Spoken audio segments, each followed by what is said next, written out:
Graça e paz, igreja. Muito bom nós podemos estar juntos mais uma vez diante do Senhor. Essa semana, o pastor Charles, a pastor Werner e eu, nós concluímos a formação em tutoria, mentoria e coaching espiritual. Então foi um ano que nós trabalhamos aí em quatro semanas de intensivo trabalho. Pudemos praticar isso em nossas vidas. Então estamos aí descobrindo novas dinâmicas para servir a igreja. E semana estava conversando no grupo familiar, falando sobre a ministração da semana passada. E nós falamos ali sobre ser uma terra, uma boa terra. E às vezes a gente escuta uma mensagem assim, ela passa meio, a gente recebe aquele primeiro toque, mas não aplica ela de alguma forma. Nós estávamos conversando no grupo familiar e queria deixar isso como uma dica, de você pegar um projeto, uma área que você percebe que Deus falou com você, o que você gostaria de crescer no teu conhecimento, na tua experiência com Deus, e fazer um pequeno projeto. O que eu preciso perceber no meu espírito sobre esse assunto, como a minha alma precisa crer de forma correta para que a semente que eu estou recebendo, ela traga o seu fruto, e o que o meu corpo precisa estar fazendo, como é que eu preciso estar conduzindo o meu corpo. Então faça um pequeno projeto, a gente vai aprendendo ou reaprendendo algumas coisas básicas, e certamente você vai ser abençoado ao aplicar essa verdade. Está bem? E hoje eu queria falar com vocês sobre esse tema aqui chamado redenção. A redenção, ela é como que é como a espinha dorsal da revelação bíblica. Para entendermos a história da Bíblia, nós precisamos entender o que é redenção, o que ela significa no nosso caminhar, no nosso dia a dia. Muitas vezes nós cantamos aquele cântico que eu não vou conseguir cantar aqui, mas pelo seu sangue Ele me redimiu. Mas o que é redimiu?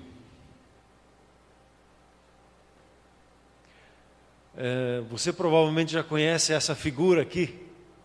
Como é que é o nome dela? Cristo Redentor. O que é um Redentor? Quem é um Redentor a gente sabe, Cristo Jesus é o Redentor. Mas o que significa ter a Ele como Redentor? Para nós brasileiros, essa expressão Cristo Redentor ficou um nome assim, mas...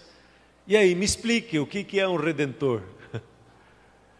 E eu gostaria hoje a minha oração é de passear com vocês nessa verdade bíblica, para que a gente consolide melhor ainda o nosso relacionamento com Deus. Estamos aí nos 70 dias, orando, o Senhor faz de nós uma família que é amiga de Deus, faz de nós amigos de Deus.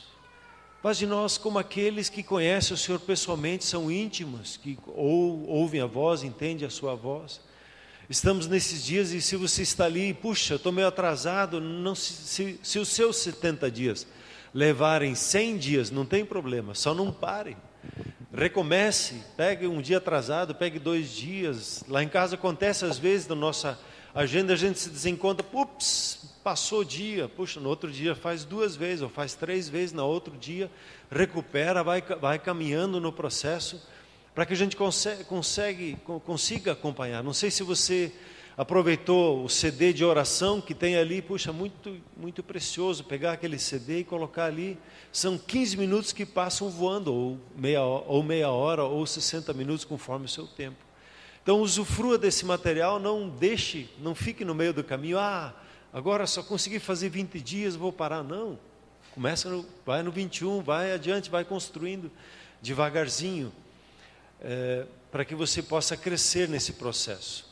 E eu queria ver com vocês esse texto da palavra de Deus para introduzir esse tema chamado redenção. O que é a redenção? Veja lá Romanos, capítulo de número 3.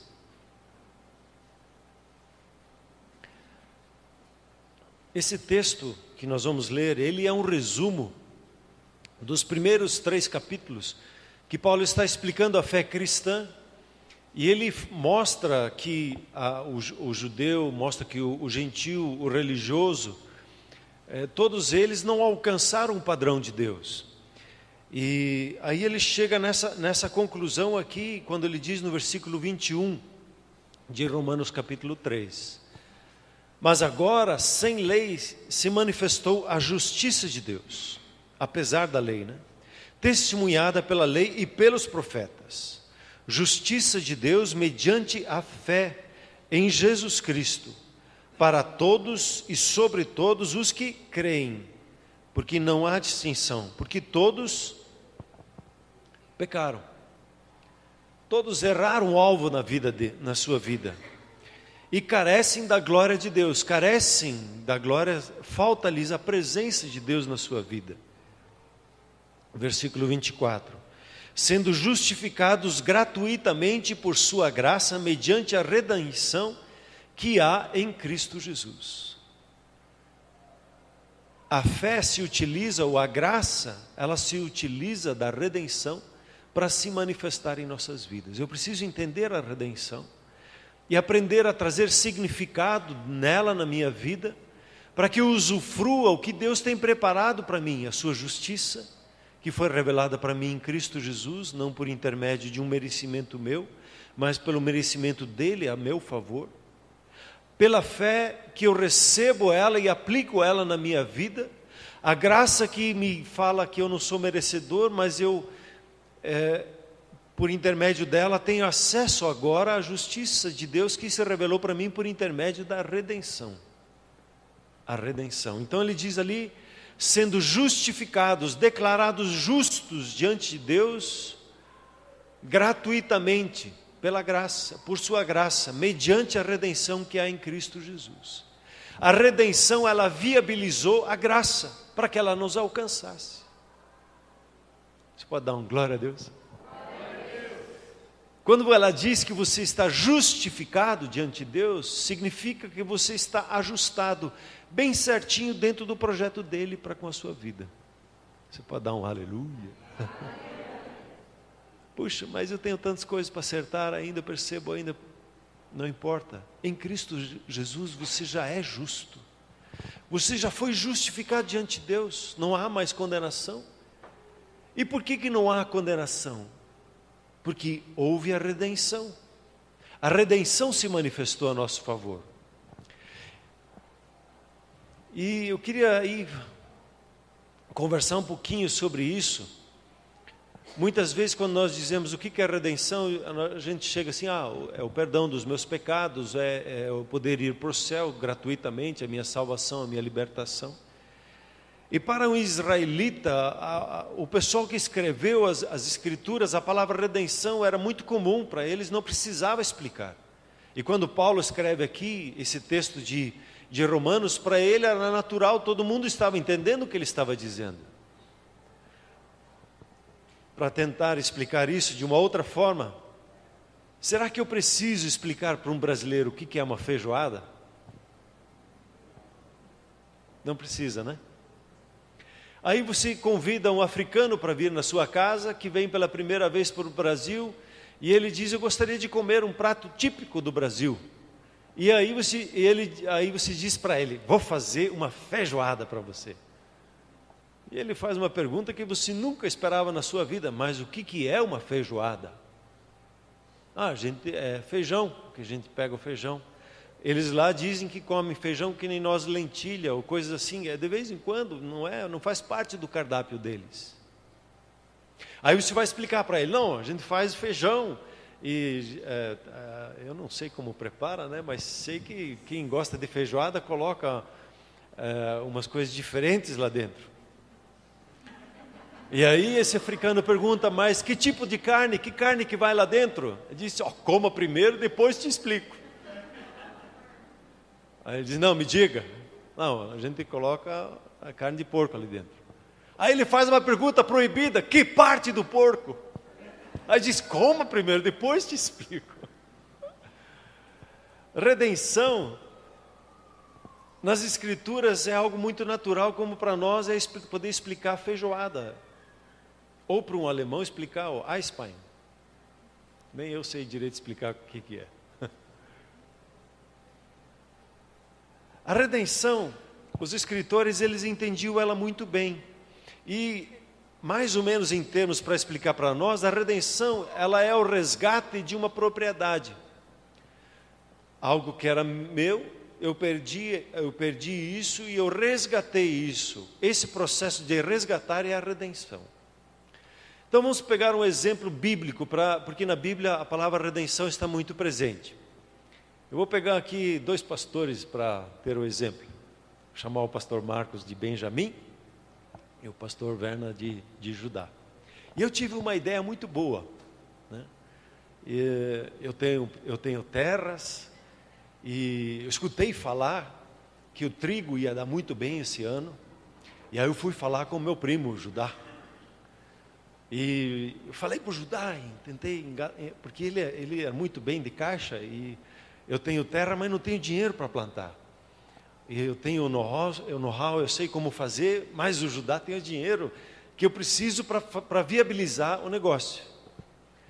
E aí, o Judá disse para mim: Arno, larga disso, larga a mão disso. Você todo mundo sabe que não é, esse ano não está para o trigo. Não, mas ninguém vai plantar, eu vou plantar. E aí eu tentei falar com o Judá, e o Judá disse: não, por amor a mim, ele disse: não, eu não empresto esse dinheiro para você, eu não faço isso, porque eu sei que não é bênção na sua vida. E eu fico lá pensando, daí eu encontro o Benjamim. É um banqueiro rico, tem muito dinheiro. Aí eu chego já mais, tenho um certo conhecimento, digo: aí Benja, tudo bem? Tem um negócio espetacular que eu queria oferecer para você. Eu tenho terras e eu queria plantar trigo esse ano. As pessoas dizem que não, mas meu pressentimento, eu tenho alguma coisa que me diz que esse ano vai ser. E eu convenço Benjamim a me emprestar o seu dinheiro. Só que ele é um homem que chegou onde chegou não por acaso. Ele disse: o negócio é o seguinte, eu vou emprestar para você dinheiro, mas eu quero 30% de juros em 6 meses, e eu quero como garantia tudo que você tem. Se o negócio não der certo, tudo que é seu, fica meu para pagar a dívida. E aí ele me empresta. Aí a gente vai no portão da cidade, como era costume da época, faz o contrato diante de outras pessoas. E a gente explica o nosso contrato para os anciãos, e eles concordam. Então fechamos o negócio lá, ele me dá o dinheiro, e eu planto e trabalho, faço todo feliz da vida, vou ganhar um monte de dinheiro. Só que caiu uma chuva de granizo, e o trigo estava assim bonitinho, e dizimou toda a minha plantação. E eu tive que falar: Benja, eu não vou conseguir te pagar, mas ano que vem eu te pago. Ele disse: não, senhor, nós fizemos um contrato, eu não corri risco, você que correu o risco. Então, conforme o nosso contrato, os anciãos estão sabendo disso, tudo que você tem é meu. E como tudo que você tem não é capaz de pagar o dinheiro que eu te dei, você e a sua família serão meus escravos. E essa era a maneira de fazer. E também fala de um princípio: você nunca fica devendo nada a ninguém, você paga essa dívida, nem se for com a tua própria vida. Esse é um princípio bíblico, você não fica devendo. Não é como os nossos economistas que dizem que dívida não se paga. Na Bíblia, dívida se paga, e se for necessário, com a própria vida. E aí Judá fica olhando para mim, o meu primo fica me olhando. Ele diz: bem feito, agora sofra as consequências. Eu avisei ele. E eu fico aqui sofrendo debaixo do Benjamim, porque o Benjamim, ele perdeu dinheiro, na verdade. E ele começa a descontar em mim, e em cima de mim e da minha família. E passa 1 ano, passa 2 anos, e eu fico sofrendo debaixo da mão do Benjamim, que é um homem duro, severo, com tudo que ele tem. Eu estou ali sofrendo, e Judá fica olhando de lado. Depois de 2 anos, ele se comove com a minha situação. E existe no contexto bíblico 3 situações para fazer um acerto de justiça social. você tem na Bíblia o ano 50, que é chamado do ano do jubileu. No ano do jubileu, todas as contas elas eram zeradas. Inclusive o preço de uma terra era regulado conforme as colheitas. Então, se tinha 40 colheitas, ela tinha um preço. Se tinha 10 colheitas, era outro preço. Porque essa terra, no ano 50, era zerado tudo e tudo voltava como é que era o original. Isso que é justiça social.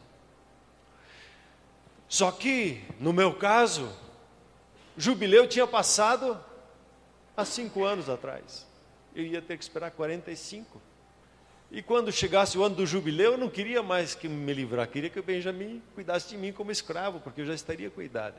Eu já ia querer ficar debaixo do cuidado dele. Eu teria uma outra opção, que é o ano sabático. Mas ainda ia demorar muito tempo. Demorar ainda 6 anos para alcançar esse 7º ano, onde haveria também um acerto possível. E aí Judá, existe uma terceira opção. A Bíblia fala lá deixa eu ver aqui, em Levíticos 25, assim, leia aqui. Se teu irmão empobrecer e vender alguma parte das suas possessões, então virá o seu resgatador, seu parente, e resgatará o que o seu irmão vendeu. Então Judá, ele olha para mim e ele é o parente mais próximo, e ele seria, pela Bíblia, aquele que poderia me resgatar. Se você conhece o contexto da história bíblica, você tem Boaz e Ruth. Boaz se tornou um redentor, não, uma figura de Jesus com relação a Ruth. Então Judá, meu primo, ele ficou olhando para mim, e ele veio aqui conversar com Benjamin. Ele disse: quanto é que é a dívida que o Arno tem contigo? Eu disse: é tanto. E passados 2 anos com o juro é tanto. E Judá, como era bom de caixa, ele vem e paga a minha dívida aqui com ele. Opa, estou livre? Não, eu não estou livre.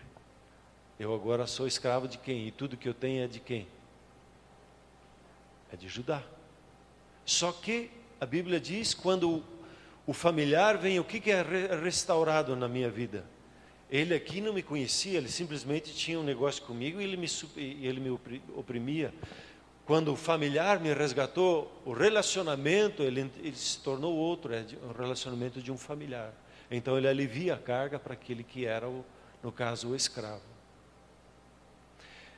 Essa dinâmica que você encontra nas Escrituras explica o que é a redenção.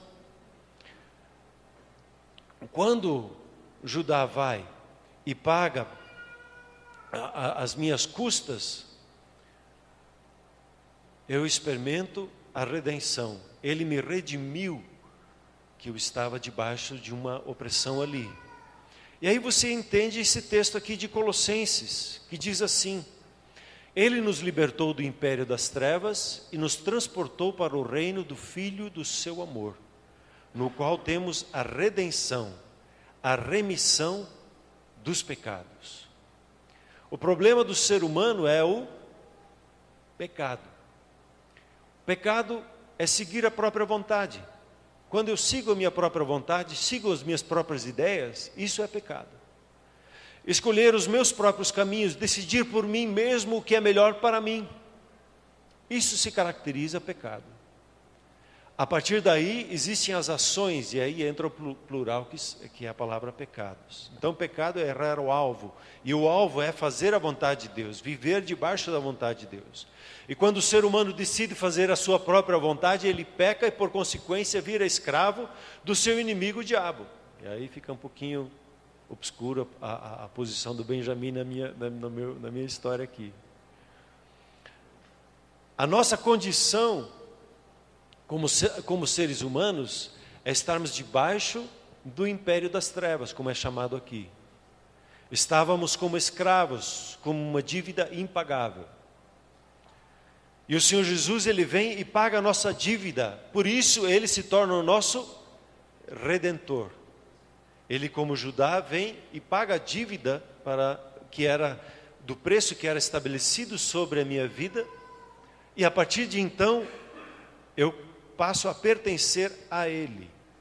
Veja o que diz esse texto que você talvez já deve de ouvir assim de cor, uma parte dele, no Salmo 49, que diz assim: ao irmão verdadeiramente ninguém o pode remir, nem pagar por ele a Deus o seu resgate.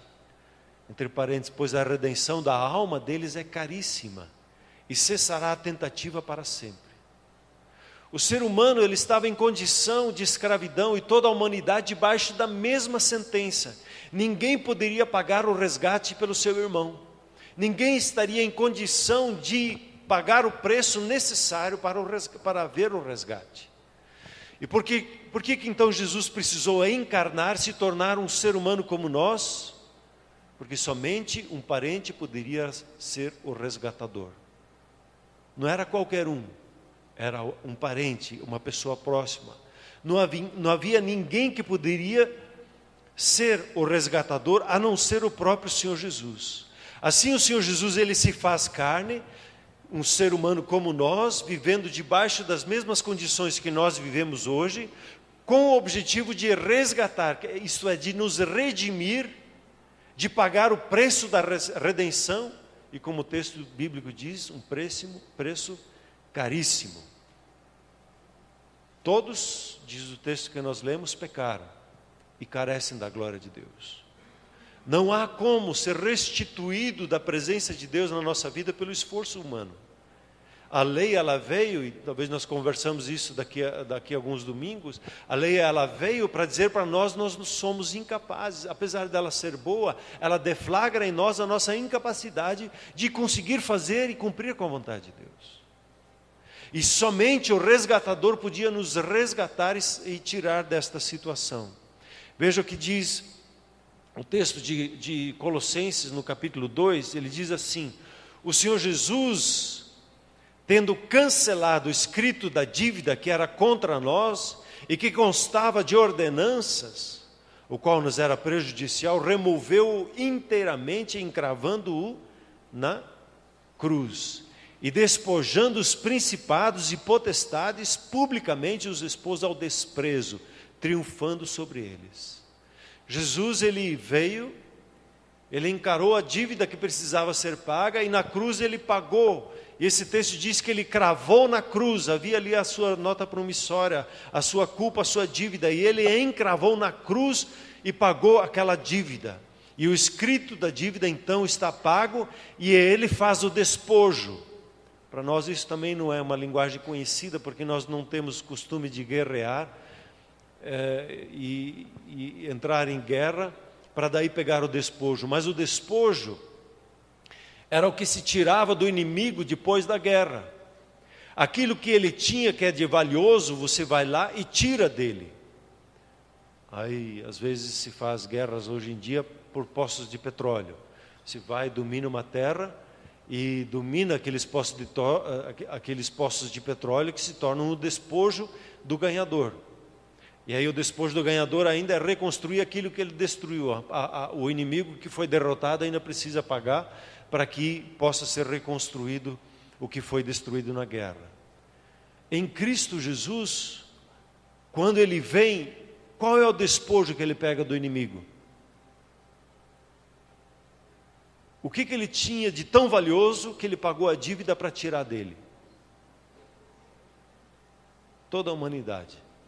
Você, eu, cada um de nós, o seu vizinho, o seu chefe, o seu colega de trabalho, o seu subordinado, todos foram comprados na cruz. Foi um pagamento por todos, seja os 6 bilhões ou os que viveram no passado, ou os que vão viver no futuro, todos têm a sua conta, a sua dívida paga. Pode dar um glória a Deus? Então na cruz a minha dívida foi paga. Se eu vejo voltando por exemplo de Benjamim e Judá, o primeiro credor, que figura a autoridade de Satanás, depois de paga a dívida, o meu antigo credor, o Benjamim, não tinha mais direito nenhum sobre a minha vida. Não tem mais autoridade sobre a minha vida. Agora quem é a autoridade sobre a minha vida? Quem?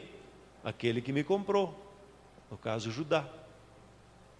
Jesus, ele despojou os principados e potestades, todo o direito que o inimigo tinha, ele foi e tirou. E ele foi na morte e tirou a chave, ele foi no inferno e tirou a chave. Ele fez um despojo e tomou tudo para si. Hoje, a autoridade do nome de Jesus é no céu, na terra e debaixo da terra. Todos e todos precisam se submeter ao nome do nosso Salvador, do nosso Redentor, que é Cristo Jesus.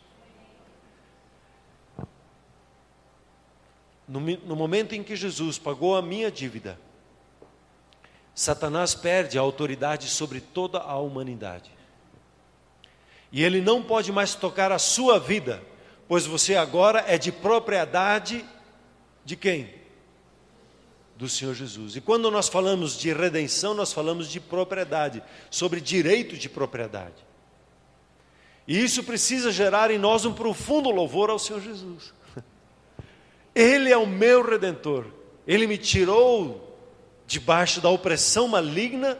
E eu queria ter feito um quadro, mas eu não fiz. Acabei deixando porque eu acho que tenho bastante informação para passar. Mas você poderia colocar num quadro como é que você era tratado debaixo da opressão do maligno? Maldições, todas as consequências de maldições. Você tem ali a miséria, todo pensamento miserável, né? Toda atitude miserável, toda ganância, os frutos da carne, que é a idolatria, a feitiçaria, a perversão sexual, a infidelidade, tudo é característica aqui.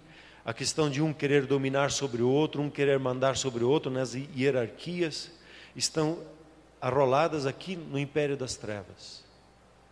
E agora, quando você chega para o reino da luz, como é que é aqui?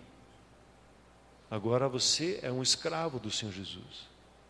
A partir daqui, a generosidade, o fruto do Espírito, aqui você usufrui a prosperidade da sua alma, dos seus pensamentos, dos seus sentimentos. Você experimenta a manifestação da presença da glória de Deus na sua vida. Você tem toda uma outra característica que acontece depois, como resultado de você ter um novo Senhor na sua vida, um novo dono na sua vida. Em Apocalipse nós lemos assim, e entoava um novo cântico dizendo: digno és de tomar o livro, no caso cantando a Jesus, né?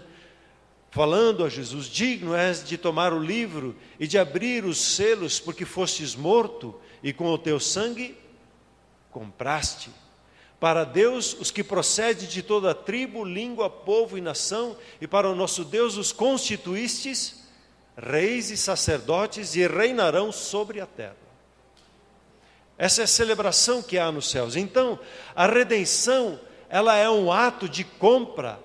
A propriedade perdida de Deus, ela é resgatada. Glória a Deus. E o resultado então da redenção? Ela faz de Deus o quê? Nosso dono. Faz de nós propriedade dele. Você conhece esse texto aqui, né? Você deve se lembrar já. Vós, porém, sois raça eleita, sacerdócio real, nação santa, povo de propriedade exclusiva de Deus, com o objetivo, a fim de proclamardes as virtudes, as características, o jeito de ser daquele que vos chamou das trevas para a sua maravilhosa luz. Você pode dizer de coração grato: eu sou propriedade do Senhor Jesus? E qual é que foi o preço da sua redenção? O preço do seu livramento do tacão do inferno? O preço foi, Pedro diz, sabendo que não foi mediante coisas corruptíveis, que nem o dinheiro, que nem o real, que nem o dólar, ou prata, ou ouro, que fostes resgatados do vosso fútil procedimento que vossos pais vos legaram, mas pelo precioso sangue, como de cordeiro, sem defeito e sem mácula, o sangue de Cristo Jesus. Não foi aí com prata ou ouro, mas foi pelo precioso sangue. Se a redenção faz de Deus nosso dono e proprietário, agora a pergunta é: qual a implicação disso? De ter a Deus como nosso dono, como nosso proprietário. Paulo, ele se intitulava servo de Deus. E quando ele fala servo, ele fala de escravo. Para nós, o servo hoje até virou um título, né? Isso, convidar o servo do Deus Altíssimo para trás. Fica um título bonito, né? Pomposo, servo de Deus. Mas servo não é título. É uma posição de submissão a um Senhor. As implicações, vamos lá. Eu fui comprado. Certo? Alguém chegou para um pastor e perguntou para ele assim: pastor, é verdade que se eu aceitar ao Senhor Jesus na minha vida, eu preciso pagar o dízimo, 10% de tudo que eu ganho? O pastor disse: não. Quem disse? Um membro da sua igreja disse. Então ele está equivocado, não entendeu bem. E aí o interlocutor lá, a pessoa disse, ficou meio aliviada assim, ele disse: na verdade, 100% de tudo que você tem e ganha é dele, quando você entrega a sua vida a ele. Ele lhe comprou por inteiro, e no momento em que você reconhece ao Senhor Jesus como o Senhor da sua vida, tudo é dele, 100%. Assim como no meu exemplo, eu estava debaixo ali, cheio de dívida, ele me comprou, ele disse: não, pode pegar as tuas coisas e vai para casa. Não, vai ficar debaixo do meu senhorio. Aí a pessoa diz: mas a salvação não é de graça? Sim, ela não é de graça, ela é pela graça. Não sou dono de mim mesmo, quer dizer, eu sou servo agora de Deus. E tudo que eu tenho e sou pertence a Ele. E Ele é o meu supridor, porque agora vivo debaixo do cuidado dEle. Ele me diz como eu faço, o que eu faço, que negócio eu faço, o que eu não faço, o que eu planto e o que eu não planto. Ele aqui me decide, Ele decide o que eu posso e não posso fazer. Pois Ele é meu Senhor agora, Ele é dono da minha vida, Ele é meu proprietário, Ele é meu Redentor. E como nós entramos no reino de Deus? Aí você pode pegar uns exemplos lá de Mateus 13, quando fala-se do reino de Deus. Ele diz lá, ele é semelhante ao homem que encontrou um tesouro, e ele vendeu tudo que tinha para conquistar esse tesouro. Assim eu entro no reino de Deus, largar tudo e me dedicar totalmente. Outra parábola que se encontra ali, que essa pessoa, ela encontrou uma pérola de grande preço, vendeu tudo que tinha para comprar essa uma pérola, para adquirir o reino. Eu não compro a entrada no reino, você que foi comprado para o reino de Deus. Agora, como é que eu experimento? Se Judá viesse pagar a minha conta para Benjamim, mas eu dissesse para ele: Judá, não, eu não quero, eu quero ficar com Benjamim. Aí Judá não precisava pagar, eu ficava debaixo dele. Mas eu dizendo: puxa, Judá, muito obrigado. E aí eu reconheço o senhorio dele na minha vida. Quando eu reconheço que a minha vida é dele, a partir desse instante eu entro no reino de Deus. Às vezes é uma das preocupações que nós temos como pastores, nós queremos facilitar a vida, a entrada das pessoas para o reino de Deus, descomplicar as coisas, confessa Jesus como Senhor na sua vida, mas a pessoa, quando ela diz Jesus é o Senhor na minha vida, talvez ela pense como ela falava para o seu pai: o Senhor poderia vir à mesa, nós estamos prontos para comer. Ou quando eu entro no quadro de um exército, tem alguém de uma patente maior, eu bato continência e falo a ele: sim, senhor. Nós não temos uma compreensão, talvez a palavra dono ou proprietário seja mais forte sobre as nossas vidas, para nós entendermos o que significa ter ao Senhor Jesus como o nosso Redentor. O texto lá de Romanos, que muitas vezes nós usamos: se com a tua boca confessares Jesus como Senhor, e em teu coração creres que Deus o ressuscitou dentre os mortos, serás salvo. Porque com o coração se crê para a justiça e com a boca se confessa a respeito da salvação. Pegando a mensagem da semana passada, eu no meu espírito reconheço e tenho a revelação que Jesus é o Senhor, que Ele pagou o preço sobre a minha vida, e eu concordo com isso no meu espírito, creio no meu coração e confesso com a minha boca. E vou para o batismo. Se pegar o batismo como exemplo, no meu espírito, no meu coração, eu entendi que Jesus é Senhor na minha vida. Com a minha alma eu confesso diante dos outros: Jesus é o Senhor da minha vida. E eu me levo o meu corpo a estar submisso a esse novo senhorio no batismo. A confissão, ela é específica sobre senhorio, quando se fala do reino. Sobre quem é proprietário, quem é dono de quem. Não temos a compreensão certa aí sobre o que é o senhorio, mas muitas vezes não conseguimos chegar perto do nível que significa dizer: Jesus é Senhor na minha vida. Às vezes eu fico discutindo com um e outro sobre a questão do livre-arbítrio. E eu chego a dizer em algumas discussões que a pessoa que está debaixo do império das trevas, ela perdeu o seu livre-arbítrio, ela está presa ali.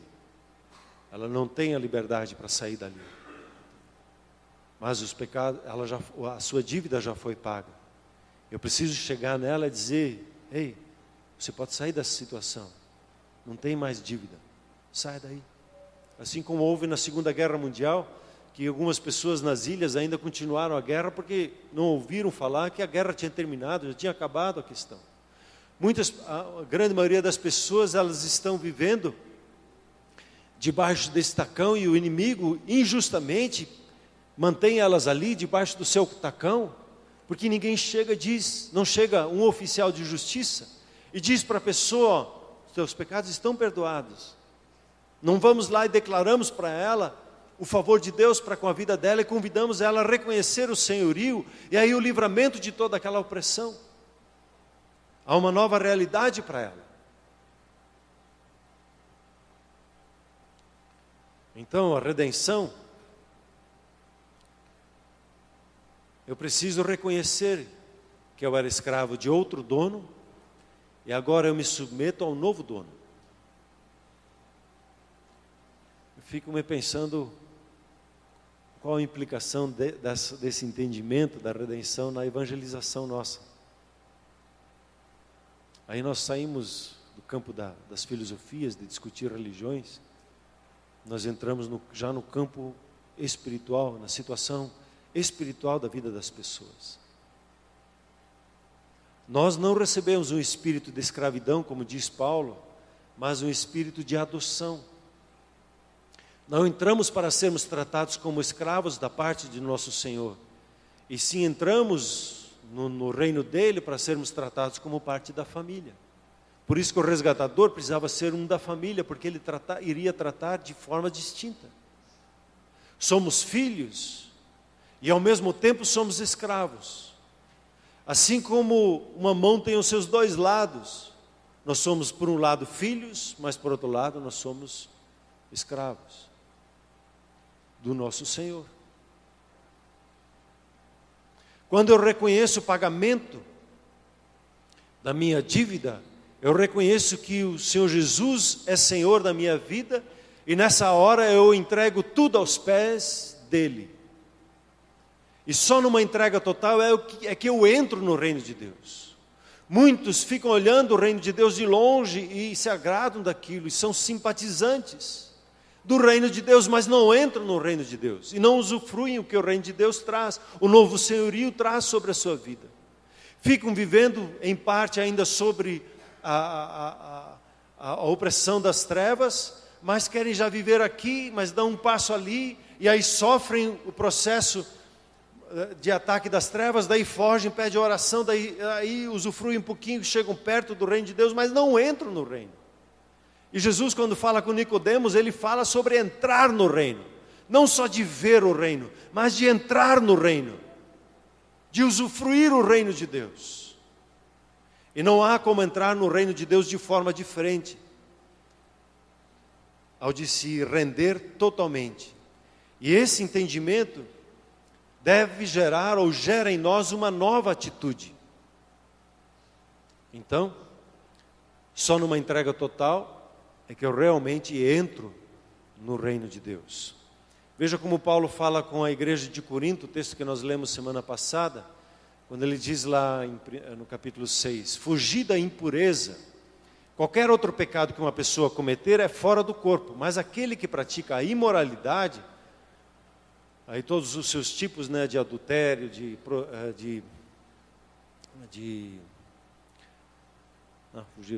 as imoralidades, peca contra o próprio corpo. Acaso não sabeis que o vosso corpo é santuário do Espírito Santo, que está em vós, o qual tendes da parte de Deus, e que não sois de vós mesmos, porque fostes comprados por preço. Agora, pois, glorificai a Deus no vosso corpo.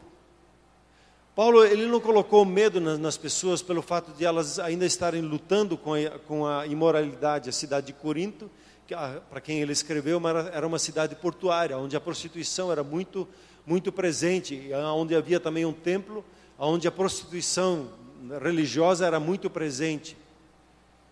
E ele coloca uma coisa: eu preciso entender a redenção, porque a redenção me coloca para dentro. Só entra quem lavou as vestes, e há pessoas que ficam brincando no pecado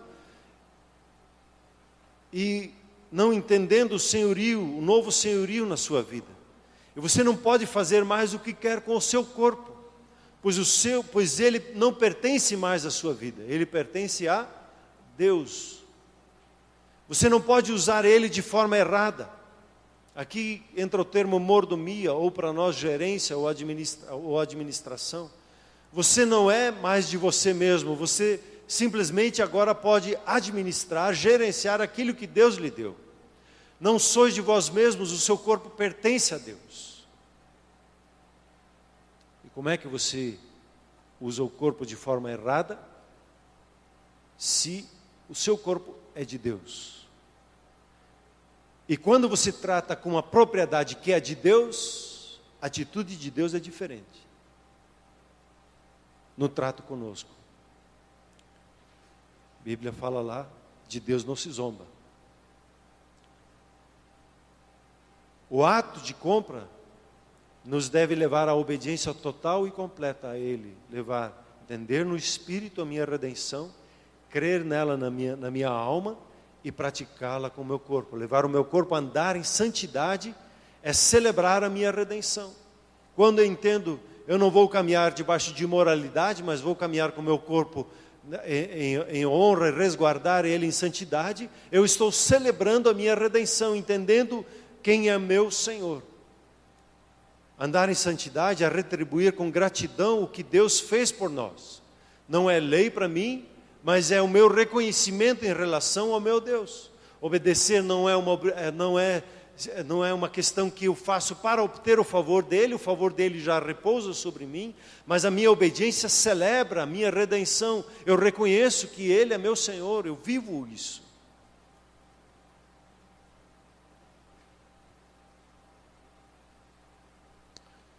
Aí, para entender isso um pouquinho mais, eu queria pegar um exemplo aqui de José. Desculpa, uma coisa antes, né? Nesse contexto, o que significa ser comprado? Nós não temos essa mentalidade, puxa, eu fui comprado. Não, eu sou livre, eu faço o que... A gente não tem essa compreensão do que significa. Pergunta como pensa e como age. E aí eu queria pegar o exemplo de José do Egito. Como é que alguém que entende que foi comprado, ele deve de agir e de pensar? E o exemplo do José do Egito, ele é bem interessante.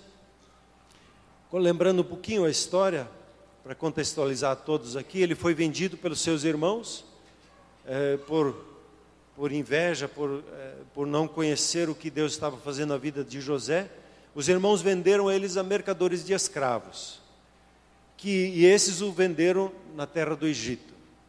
E ele serviu primeiro na casa de Potifar, e nessa casa José se negou a adulterar com a esposa que Potifar tinha dito: a minha esposa você não toca. E José tinha isso claro: eu não vou pecar contra meu Deus, eu não vou fazer isso. E a consequência dessa postura dele levou ele ao presídio de segurança máxima, ao calabouço do faraó.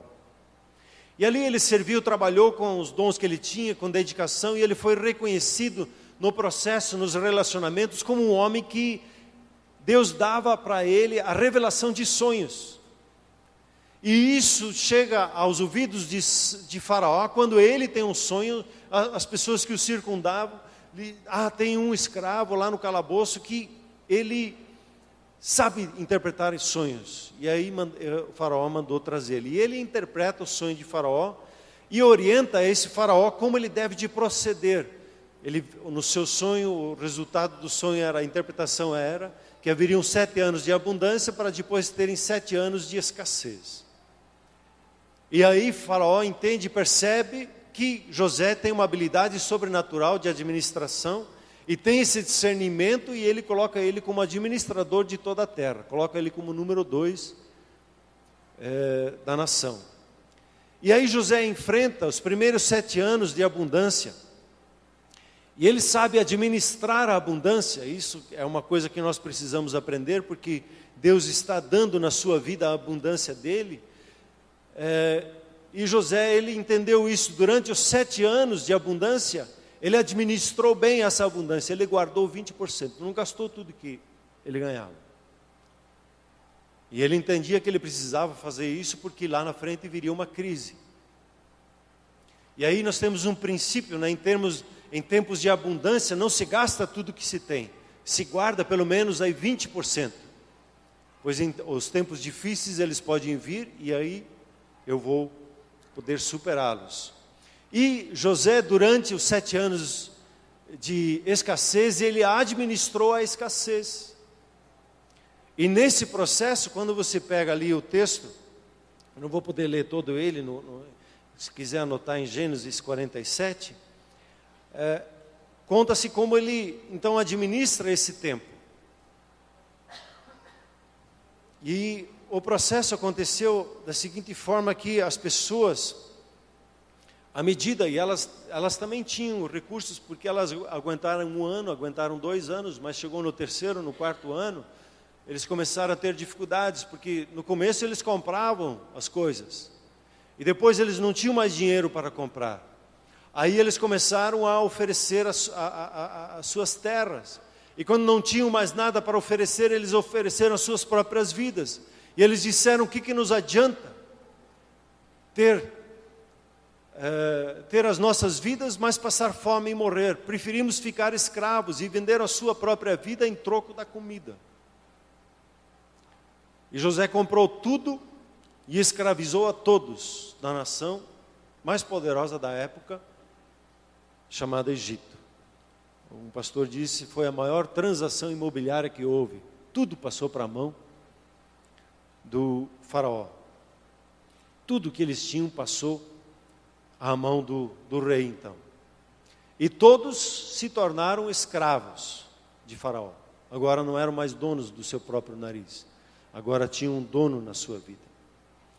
E diz no texto que depois dos 7 anos de escassez, e José suprindo todo o povo com comida, José então chama o povo e diz: eis que eu vos comprei, a vós outros e a vossa terra para Faraó. Aí tendes sementes, semeai a terra. Das colheitas darei o 5º a Faraó, e as 4 partes serão vossas, para a semente do campo e para o vosso mantimento, e dos que estão em vossas casas, e para que comam as vossas crianças. Tudo era de Faraó. E o que José faz? Ele dá a terra e ele dá sementes para semear aqueles que eram escravos, que não pertenciam mais. Eu lhe pergunto: de quem seria a colheita? Se a terra era de Faraó, se a mão de obra era de Faraó, se a semente era de Faraó, de quem que era a colheita? de Faraó. Tudo era dele. Porém, José ele faz uma oferta, ele diz 20% da colheita vai ser de Faraó. E 80% da colheita é para o usufruto de vocês. Bom negócio ou não? Você não tinha nada, você recebe tudo, você inclusive era escravo, você recebe a terra, você recebe o direito de ir e vir, a liberdade. A única coisa que se pede eram os 20% da colheita. Vai vendo. Quem comprou eles foi José. E José é uma tipologia conhecida na Bíblia como a pessoa do Senhor Jesus. Como que ele mostrava como Jesus iria agir. Será que algum desses egípcios pensaram, José é um ladrão, né? É safado esse cara, ainda ele faz nos trabalhar e ainda quer ficar com 20%. Não, eles não pensaram assim. Puxa, que beleza, nós vamos poder ficar com 80%, vamos poder tocar a nossa vida. José deixou eles ficarem com 80% e pediu para entregar os 20%. Qual é que é a razão desses 20%? Por que José pediu os 20%? Porque assim, esse é um princípio de vida. Todo favor que você faz, e você não lembra que é favor, de repente se torna obrigação. Para quem é empresário sabe que é isso. Se você começa a dar um benefício, de repente aquele benefício vira uma obrigação. Alguém é incluído, por exemplo, no projeto Misericórdia, ele recebe ali a sua cesta básica, e é dito para ele, por 3 meses você recebe a sua cesta básica. Se como você ganhou o trabalho já no 2º mês, tudo bem. Você ganha ainda mais um mês de cesta básica. E aí, de repente a pessoa não recebe, chega ao 4º mês, ela não está trabalhando, ela diz, cadê a minha cesta? Já se tornou uma obrigação para ele. Porque da nossa parte é para com ele, que ele já quer. A intenção que José tinha com relação aos egípcios é que eles não esquecessem que eles eram escravos de Faraó. Que eles se lembrassem de que tudo que eles tinham lhe foi dado por presente. Faraó não quer que vocês se sintam como escravos. Faraó queria que o seu povo se sentisse participante de todo aquele livramento que foi dado para eles. E para que eles se lembrassem a quem eles pertenciam, e o favor de que eles tinham recebido, 20% eles entregavam na casa de Faraó, por reconhecimento, por honra. Não só para manter a casa de Faraó, mas para que eles se lembrassem constantemente do favor de Deus em sua vida. E o favor que você não lembra, que é favor, vira obrigação. Uma vez nós tínhamos um colega, nós dávamos uma oferta para ele vir para uma reunião pastoral, a gente pagava gasolina para ele vir poder estar na comunhão. E a gente foi pagando, e de repente aquilo virou uma obrigação, a gente tinha que pagar. Um benefício que não houve reconhecimento, de repente virou-se uma obrigação. Então o favor que você não lembra, que é favor, vira uma obrigação. Então, voltando lá, a redenção fala do direito de propriedade. Em quase toda a Escritura, nós recebemos da parte de Deus a ordem de lidar com o diabo. Deus não nos orienta para dizer, Deus, nos tira, nos livre do diabo. Ele diz, não, diz resistir o diabo. Quem? Eu sou responsável de resistir ele e de mandar ele correr. Quando ele diz lá em Efésios, não deis lugar ao diabo, quem que é a responsabilidade de não dar lugar ao diabo? Sou eu que preciso me posicionar, eu sou responsável. Lá em Pedro ele fala também que ele anda ao derredor e eu preciso me posicionar e resistir. Sou eu que tomo atitudes em relação ao diabo. Essa é a minha responsabilidade. Quando o assunto é redenção, Deus age de forma diferente. Pois está tocando no que é dele, que foi comprado pelo sangue de Cristo Jesus, seu Filho. Alguns exemplos. A primeira Páscoa. A orientação na primeira Páscoa, quando eles estavam no momento que eles estavam para ser libertos da escravidão, eles recebem uma orientação de colocar o sangue no batente da porta. E Deus iria entrar na casa deles, ter comunhão, e o anjo da morte, quando ele viria que a presença de Deus estava ali, e a marca do sangue estava ali, e o anjo da morte iria passar. Por quê? Porque era povo dele. Deus se colocou na porta, dizendo, aqui não, essa é minha propriedade. Lembrando a Páscoa para Jesus, quando o inimigo quer tocar a sua vida, ele diz, aqui não, essa propriedade é minha, você não pode tocar. Veja lá João falando sobre isso, né? Ou o Senhor Jesus falando isso em Lucas. Quando você pega Malaquias, quando você entrega o dízimo, Deus diz, eu vou repreender o devorador. Eu vou entrar na frente e vou tomar postura, porque é minha propriedade. Você reconheceu que eu sou Senhor na minha vida. E quando se ameaçar a tocar no que é de Deus, Deus se posiciona. E quando trata-se em Malaquias, Deus fala das coisas do direito de propriedade. E quando o assunto é redenção, Deus se levanta, Deus protege a sua propriedade. Você pode dar um glória a Deus aí? Então, nós temos 3 momentos nas Escrituras que lembram para nós especificamente a nossa redenção, que nós celebramos a nossa redenção. Primeiro é a ceia da aliança, que Jesus disse assim, todas as vezes que você celebra a ceia, você lembra que eu dei a minha vida por você, a sua vida não mais lhe pertence, ela pertence para mim, eu paguei o preço e hoje você está debaixo da minha cobertura. E ele diz todas as vezes, vocês fazem isso em lembrança daquilo que eu fiz por vocês. Por que nós precisamos? Porque nós esquecemos muito rapidamente do favor que nós recebemos. E quando eu não lembro de um favor que eu recebi, de repente eu me vejo diante de Deus, querendo discutir com Deus se eu vou fazer aquilo ou não vou fazer aquilo que Ele disse que era para fazer. E eu preciso lembrar constantemente, eu fui redimido, eu fui tirado da opressão das trevas e colocado na luz. Você tem a entrega do dízimo, nós fomos comprados. E quando nós entregamos o dízimo, nós reconhecemos que Deus é o dono. Veja o exemplo de José com relação aos 20%.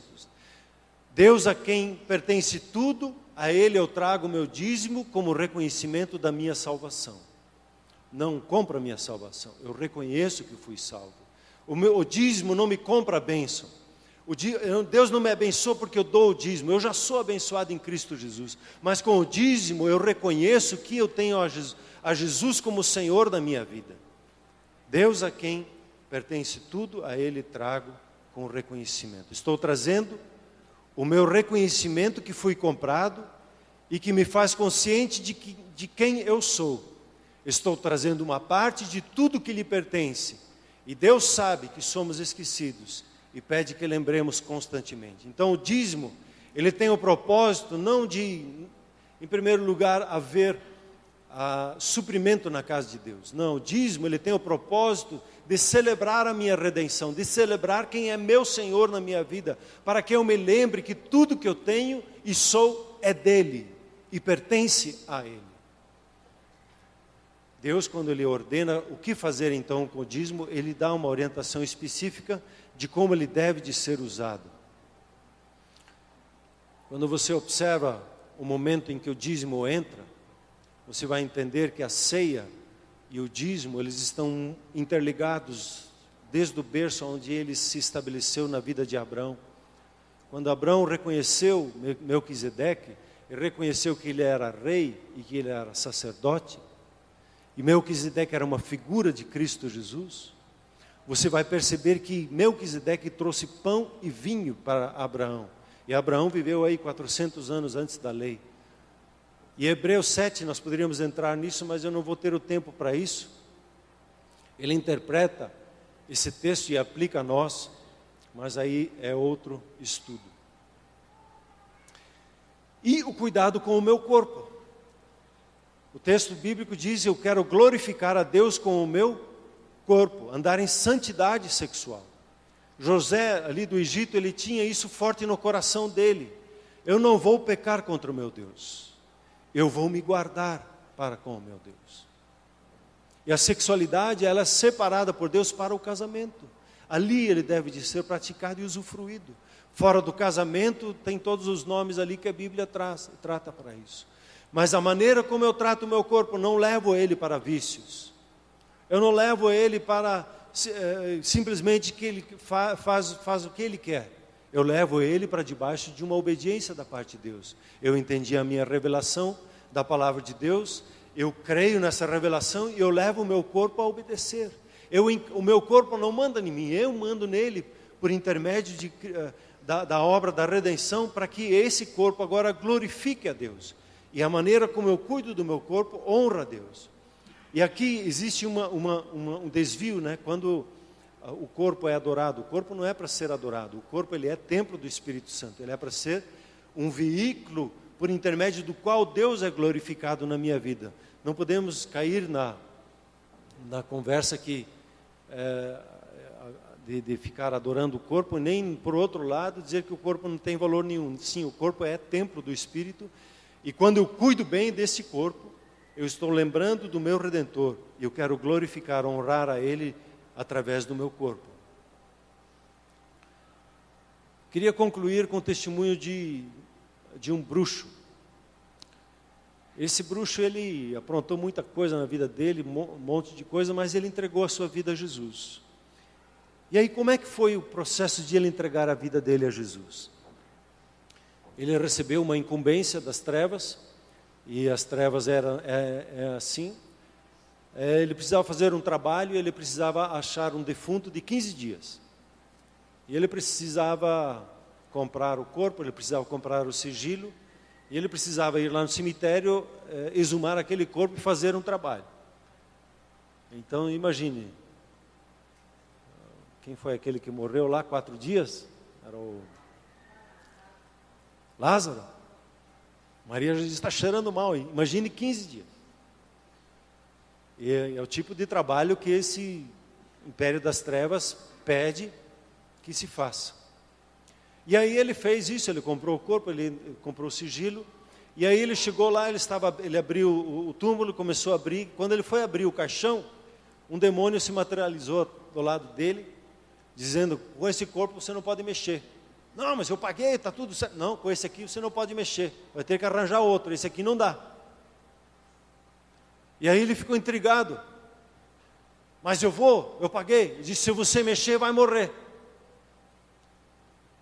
Ele: mas por quê? Aí o demônio, tudo lá de cima, não deixa. Aí no dia seguinte ele foi levantar, ficou curioso, né? Quem que era aquele corpo? Era a esposa de um pastor que havia falecido há 15 dias atrás. Uma crente.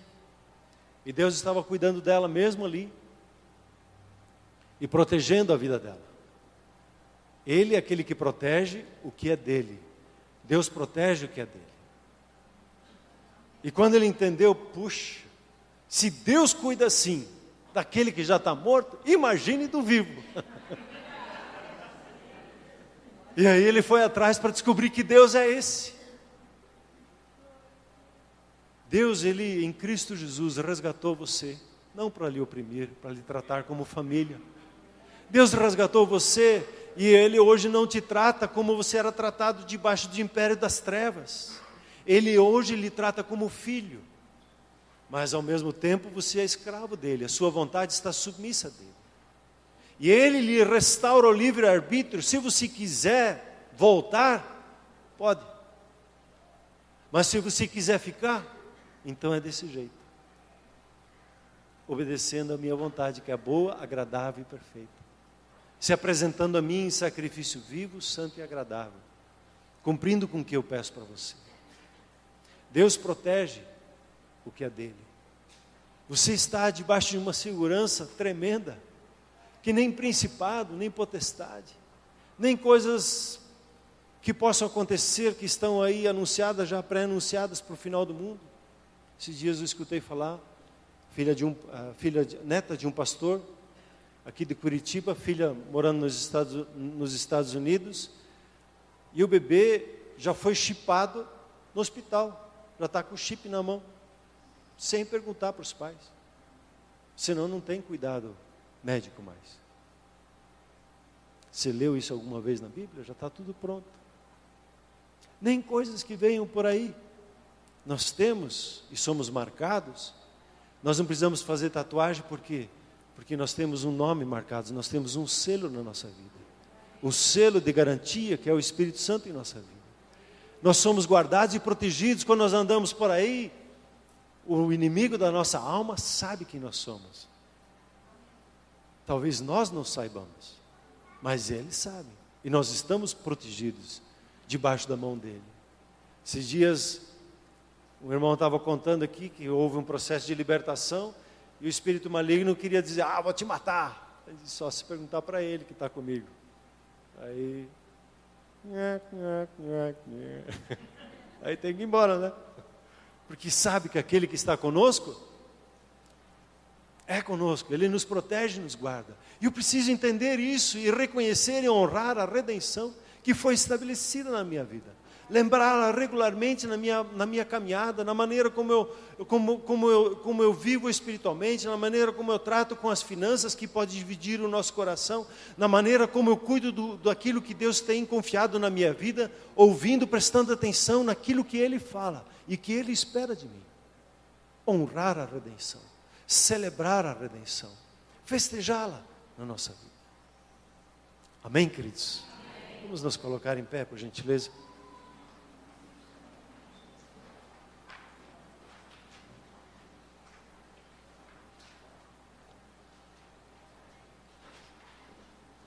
Você que hoje entendeu o que é a redenção,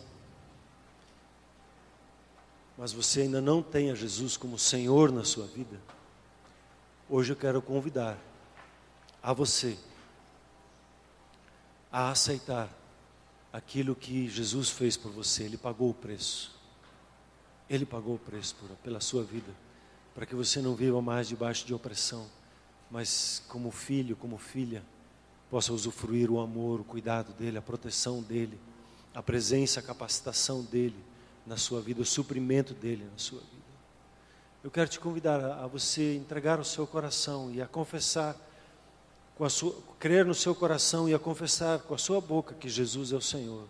E para isso a igreja vai fazer com você uma oração, para que você possa fazer essa declaração. Amém? Vamos fechar os nossos olhos, por gentileza. Coloque o seu coração diante de Deus e ore assim comigo, dizendo: Senhor Jesus, muito obrigado que o Senhor morreu por mim na cruz e venceu a morte na ressurreição. Hoje eu decido entregar a minha vida nas suas mãos. Eu te agradeço que o Senhor pagou a minha dívida. E hoje eu quero entrar no reino de Deus e dar-lhe toda a minha vida. Tudo que sou e tenho lhe pertence.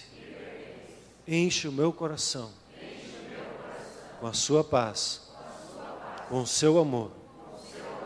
Enche-me com a tua presença, pois eu quero lhe servir todos os dias da minha vida.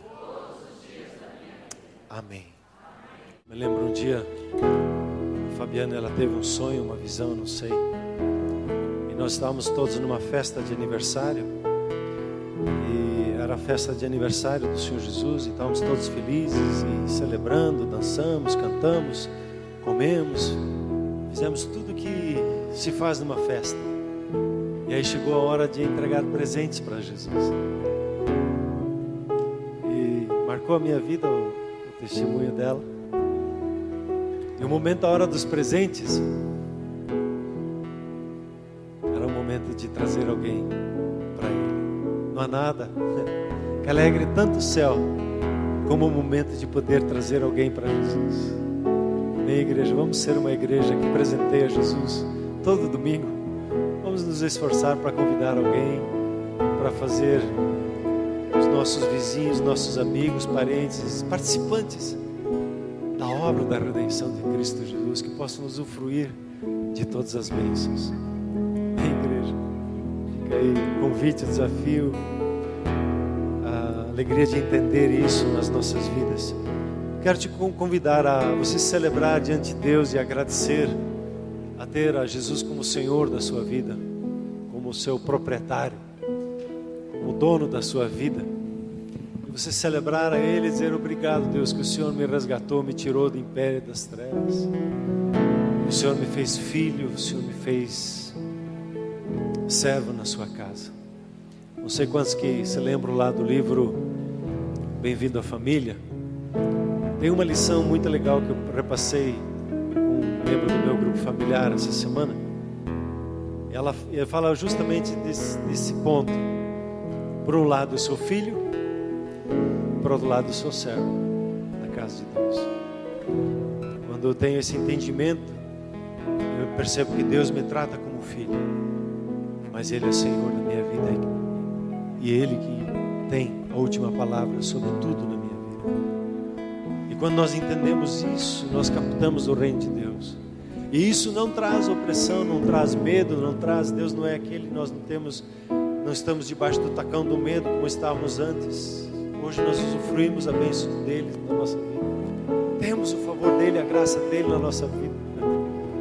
E não há nada mais especial na nossa vida do que poder agradar ao nosso Deus em obediência, orientação, o que Ele diz para nós fazermos. Porque sabemos que quando nós fazemos, a bênção dele, ela se manifesta tremendamente em nós. Obrigado, Senhor Jesus.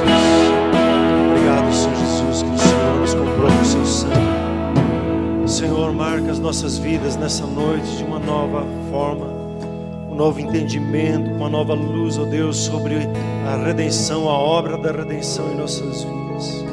Senhor, marca-nos nesses dias ao meditarmos sobre isso, ao conversarmos sobre isso. Senhor, dá-nos a revelação disso em nosso espírito. Dá-nos, Senhor, na nossa alma, que possamos absorver e crer de coração na Sua palavra, como ela se revela a nós. Querido Senhor, que nós consigamos, Senhor, conduzir o nosso corpo em honra, em celebração, caminhar em obediência por gratidão e por satisfação da obra da redenção sobre as nossas vidas, como reconhecimento do Senhor, do agir do Senhor em nossas vidas. Senhor Pai, eu abençoo a Sua igreja para que cresça no entendimento, na graça, na compreensão da obra de Cristo Jesus sobre as nossas vidas. Dá-nos, Senhor, a clareza de entendimento, a clareza no Espírito, a clareza na fé, ó Deus, de percebermos a Sua obra, o significado e a implicação disso na nossa caminhada. Pai, eu peço em nome de Jesus, que o Senhor acrescente ao dormirmos, o Senhor acrescente no ir e no vir, nos assentarmos, ao conversarmos à mesa, ao conversarmos ao redor, nos nossos relacionamentos. Senhor, abre os nossos olhos para que nós vejamos a riqueza da Sua palavra e a abundância da Sua palavra.